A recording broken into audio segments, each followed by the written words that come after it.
Sabihin mo na, Don Juan, ang utos ng Haring Mahal. Sa panahoy manghinayang, baka tayo ay maiwan. Ang alaga ng ama mo na mailap na kabayo, bukas daw ay sanayingkot ng umamo raw ang dyablo.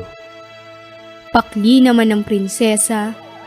Ang kabayo'y dili iba, kundi ang aking ding ama. Sa pagsakay mag-ingat ka. Suwail itong kabayo, baka ikaw ay ibato.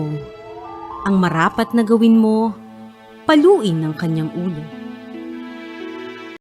Umaga na at tinupad ng prinsipe Yaong Atas. Ang kabayo'y inilabas, tinuruan ng paglakad.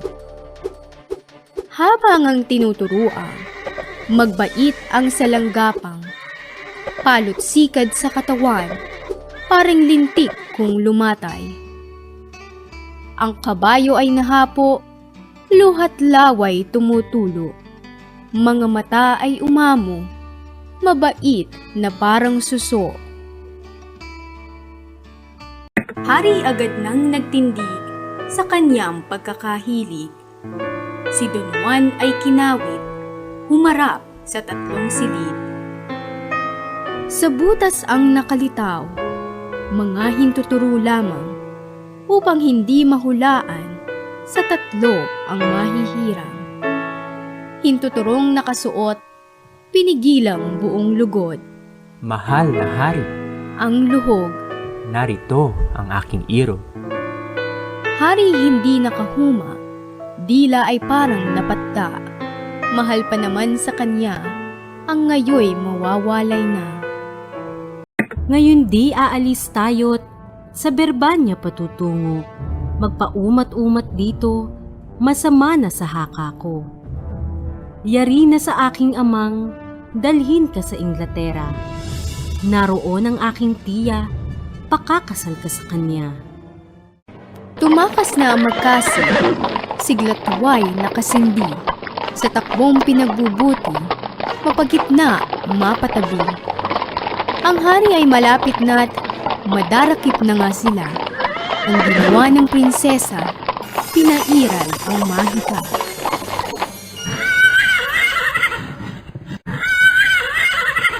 Wala na siyang magawa, pati lakas ay nawala. Amang anak ang humiya, ang anak ay sinusumpa. At sakaling sumapit ka sa Kariang Berbanya, malimot ng iyong sinta sa pagluhat pag-iisa. Itakwil ka at pabayaan, sa iba siya pakasal. Ito'y siyang kabayaran sa gawa mong kataksilan. Bayaan sa pagluluksa, ang kahariang may luha. Lahat tayo'y may tadhanang magbabalik din sa lupa.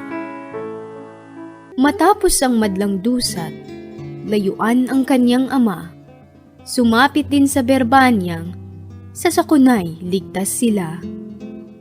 Ako ngayon ay haharap sa ama kong nililiyag upang kanyang matalastas ang sa atin ay marapat. Kaya giliw mayag ka nang dito'y iwan mo na kita. Pangako ko at umasang mamayari kapiling ka. Kung gayon ay isang hiling, Ang kay Doña Mariang Turing, ipangako mo sa akin, ito'y di mo lilimutin. Hinihingi ko sa iyong pagdating mo sa palasyo, iwasan sanang totoo sa babae makitungo. Ang hiling ko pag nilabag, asahan mong mawakawak, ang dangal ko't yaring palad, sa basahan matutulad. lahat na'y nagdumugang, sumalubong kay Don Juan.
Pinutungan si Don Pedro at nagputong ay arsobispo. Ibinigay pati setro at naghari na sa reyno. Matapos ang kasayahan, si Doña Maria at Don Juan nagbalik sa kahariang pugad nila ng suyuan. Dinatnan ang kahari ay nasa ibang mga kamay. Ang kapatid at magulang ay wala na't nagsipanaw. Ang lahat na'y kumilala sa nagbalik na prinsesa. Kung ang hari yumao na, sila naman ay may reyna. Ng korona't si Don Juan ay hari na, at sa ulo ng prinsesa'y marikit na diadema. Sa kamay ng bagong hari, kaayusay na malagi. Sinusunod niyang tangi, ang lahat ay walang hindi. Kahari ay napatanyag sa buti ng pamalakad. Kabuhayan ay umunlad, walang taong naghihirap. Mga halimbawang ito'y namana ng mga tao, kaya sila nang yumao, nagluksa ang buong reyno.